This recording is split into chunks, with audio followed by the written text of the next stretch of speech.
Hello कैसे आप सभी लोग द पॉलिटिकल मास्टर में एक बार फिर से आप सभी का स्वागत है। क्लास 12 का इतिहास का आज का जो पेपर है इस वीडियो में उसका कंप्लीट सॉल्यूशन करने वाले हैं। और सबसे बड़ी खुशखबरी की बात तो है कि सभी क्वेश्चन हमारे इंपॉर्टेंट क्वेश्चंस की सीरीज से आए हैं। तो जल्द से आप सभी लोग अपना कॉपी पेन उठा लीजिए, साथ साथ आप अपने नंबर को भी चेक कर लीजिए कि कितने नंबर आपके जो आ रहे हैं, एमसीक्यू कितने सही हैं और अधिकतर क्वेश्चन हमारे ही जो है वीडियो से पूछे गए। तो चलिए वीडियो को शुरू करते हैं और आज के आंसर की हम चेक करते हैं।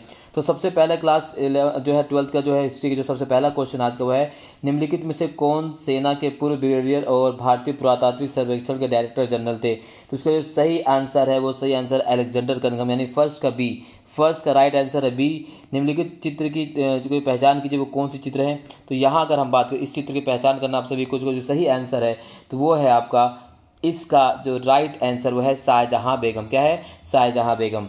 चलिए क्वेश्चन नंबर 3 यहाँ पर इंग्लिश मीडियम में आप देख सकते हैं, सेम वही है, अलेक्जेंडर कनिंघम एंड सेकंड का आएगा आपका शाहजहां बेगम बी। क्वेश्चन नंबर 3 पूछा है, यहाँ पर देखिए, हड़प्पा संस्कृति के संदर्भ में निम्नलिखित में से कौन सा कथन सही है। तो हड़प्पा संस्कृति के संदर्भ में कौन सा कथन सही है।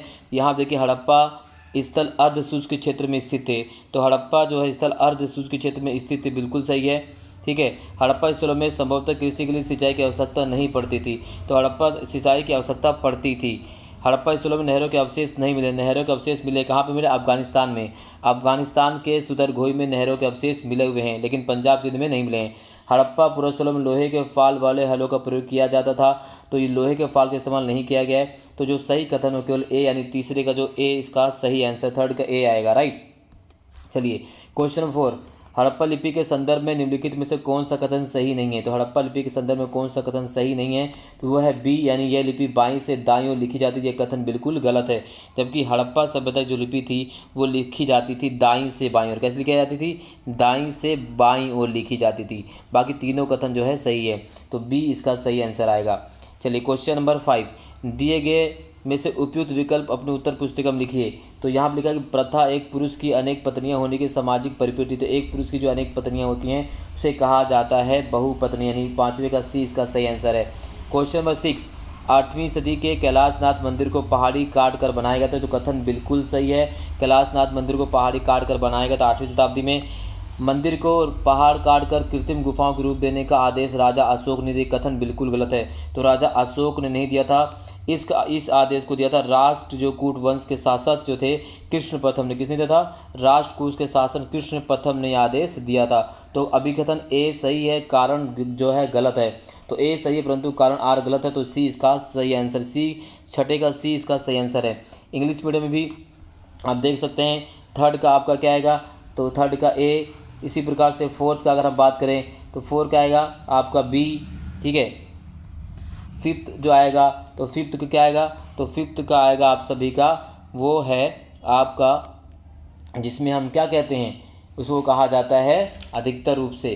तो फिफ्थ का इस तरह आपको मिलान करना है। इसी प्रकार से सिक्स का जो आपका आएगा तो सिक्स का आएगा A, C is true but R is untrue.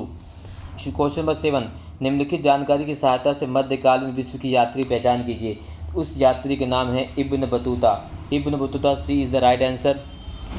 Question number 8, निम्नलिखित को कालक्रमिक रूप से व्यवस्थित कीजिए और दिए गए विकल्पों में सही का विकल्प चूज कीजिए। देखिए अशोक का शासन अगर हम बात करें तो अशोक का शासन था 269 ईसा पूर्व, 269 ईसा पूर्व से लेकर 232 ईसा पूर्व तक।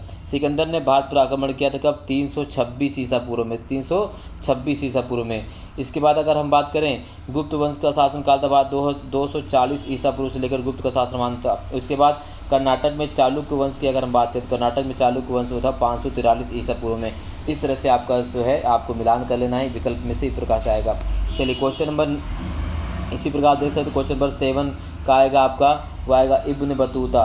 क्वेश्चन नंबर 8 यहाँ पर अगर हम बात करें तो यहाँ पर हमने आपको मिलान कर बता दी कैसे कैसे आएगा।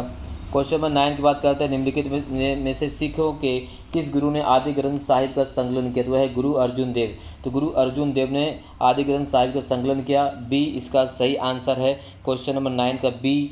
इसी प्रकार से क्वेश्चन नंबर 10, निम्नलिखित जानकारी को ध्यानपूर्वक पढ़िए और इस दरगाह का स्थान नीचे दिए गए विकल्पों में से पहचानिए। तो इस दरगाह का नाम है वह है फतेहपुर सिकरी, जो आगरा से थोड़ी दूरी पर है। तो इस प्रकार से 10वें का आपका आएगा D, Fatehpur Sikri. Question number 11, तो क्वेश्चन नंबर मुगल कालीन जो है ग्रामीण समाज का निम्नलिखित में से कौन सा विवरण सुमरित है। देखो रैयत का मतलब होता है किसान, तो ये गलत है। मल्लाह मतलब होता है नाविक, ये भी गलत है। ठीक है, सराफ मतलब होता है सराफ और मनसबदार, तो ये सी इसका सही आंसर है, राइट। क्वेश्चन नंबर 9, इस क्वेश्चन नंबर 9 का जो है गुरु अर्जुन देव, बी इस द राइट आंसर है। क्वेश्चन नंबर जो है 10 का आएगा डी फतेहपुर सिकरी। इसी प्रकार से क्वेश्चन नंबर 11 का है सी सराफ। चलिए अगला है स्तंभ ए का मिलान स्तंभ 2 से कीजिए। तो यहाँ पर आपको स्तंभ ए का स्तंभ 2 से मिलान करना है। तो सबसे पहले अगर हम बृहदेश्वर की बात करें, देखो बृहदेश्वर कहाँ पर है, बृहदेश्वर तो आएगा तंजावुर, तमिलनाडु के तंजावुर में बृहदेश्वर का मंदिर, यानी ए का बी। इसी प्रकार से हजाराराम की बात करें तो हजाराराम जो है विजयनगर में है, तो ए का आपका तीसरे का ए हो गया। तो इस प्रकार से आप देख सकते हैं, आप सिंपल तरीके से यहाँ मिलान कर सकते थे। बृहदेश्वर मंदिर जो है वो तंजावुर में, कहाँ पर है, तमिलनाडु के तंजौर में। तो ए का बी, तो ए का बी यहाँ पर आप देख सकते हैं। फर्स्ट का बी कहाँ आ रहा है, तो फर्स्ट का बी सी, राइट। इसी प्रकार से हजारा मंदिर कहाँ ए, तीसरे का ए, तो तीसरे का ए, तो थर्ड का ए, तो इस प्रकार सी इसका सही आंसर है। ठीक है, थर्ड इसका सी आंसर आएगा। क्वेश्चन नंबर 12 का सी। क्वेश्चन नंबर 13, तो क्वेश्चन नंबर 13 का जो सही आंसर है वो है आपका असम, तो है अहोम कबीला, C is the right answer. Question number 12, तो क्वेश्चन नंबर 12 का आएगा आपका सी, और क्वेश्चन नंबर 13, तो क्वेश्चन नंबर 13 का आएगा सी। चलिए question number 14, question number 14, Bengal में इस बारी बंदोबस्त लागू करने में अंग्रेजों के प्राथमिक उद्देश्य की पहचान कीजिए। तो प्राथमिक उद्देश्य कहता है ब्रिटिश सरकार को वित्तीय स्थिरता प्रदान करने के लिए, तो ये इसका सही आंसर है, D is the right answer. निम्नलिखित में से वीर शैव परंपरा के संदर्भ में सही विकल्प का चयन कीजिए। वीर शैव परंपरा के संदर्भ में जो सही विकल्प हुआ है ए, यानी इस परंपरा का उद्भव कर्नाटक में हुआ, बाकी सभी कथन जो है गलत है, यानी 15 का सही आंसर है ए। क्वेश्चन नंबर 16, निम्नलिखित में से कौन बिहार क्षेत्र से 1857 के विद्रोह का नेता था, तो वह थे राजा कुंवर सिंह, 16 का बी। 17 की अगर हम बात करें 10 मई 1857 विद्रोह कहाँ से हुआ, तो दिल्ली मेरठ छावनी से हुआ था, माफ कीजिए मेरठ छावनी से 10, तो 17 का सी। इसी प्रकार से आप देख सकते हैं, तो identify the primary purpose of the British, तो आएगा आपका डी। 15 का आपका आएगा, 15 का आप देख सकते हैं, चूज द करेक्ट ऑप्शन जो है वैसे, तो सुना आएगा 15 का ए। इसी प्रकार से 16 का कुंवर सिंह, 17 का मेरठ। क्वेश्चन 18, तो क्षैतिज तिरंगा होगा और केंद्र में नीले रंग का चक्र होगा, ये प्रस्ताव पेश किया था पंडित जवाहरलाल नेहरू ने। 18 का डी, 18 का डी आएगा। 19 की अगर हम बात करें तो वह संविधान की प्रारूप समिति के सदस्य थे, एक वकील थे, और वकील वो कौन थे, अल्लादी कृष्णस्वामी अय्यर। क्या थे, अल्लादी कृष्णस्वामी अय्यर। निम्नलिखित में से किस आंदोलन को लाल बाल पाल ने व्यापक बनाया और 1905 से 1907 तक अपने संघर्ष को अखिल भारतीय चरित्र के रूप में व्यक्त किया, तो वो आंदोलन है आपका स्वदेशी आंदोलन, यानी क्वेश्चन नंबर 20 का बी इसका सही आंसर है। इसी प्रकार से क्वेश्चन नंबर 21 की अगर हम बात करें, तो क्वेश्चन नंबर 21 का जो सही आंसर है तो है लॉर्ड डलहौजी। क्या है, Lord Dalhousie, C is the right answer. Question number 21 का सी इसका सही आंसर है। इसी प्रकार से आप देख सकते हैं, अपने शिल्प के उत्पादन के कच्चा माल प्राप्त करने के लिए हड़प्पावासियों द्वारा अपनाए गए तरीकों को स्पष्ट कीजिए। पुरातात्विक हड़प्पावासी आहार संबंधी आदतों का पुनर्निर्माण करने में कैसे सक्षम हुए। महाभारत एक गतिशील ग्रंथ है, सारे क्वेश्चन यहाँ से आए हैं। वीर शैव परंपरा की मुख्य विशेषता क्या है। 16वीं और 17वीं शताब्दी के दौरान पंचायतों की आय के मुख्य स्रोत की परख कीजिए। 1857 के विद्रोह में इतना व्यापक क्यों था। तो ये क्वेश्चन जितने भी यहाँ पे आए हुए हैं सभी क्वेश्चन हमारे इंपॉर्टेंट क्वेश्चन की सीरीज से आए हैं। आप सभी लोग कमेंट बॉक्स में ज़रूर बताइए कि आपके कितने आंसर जो है सही हो रहे हैं।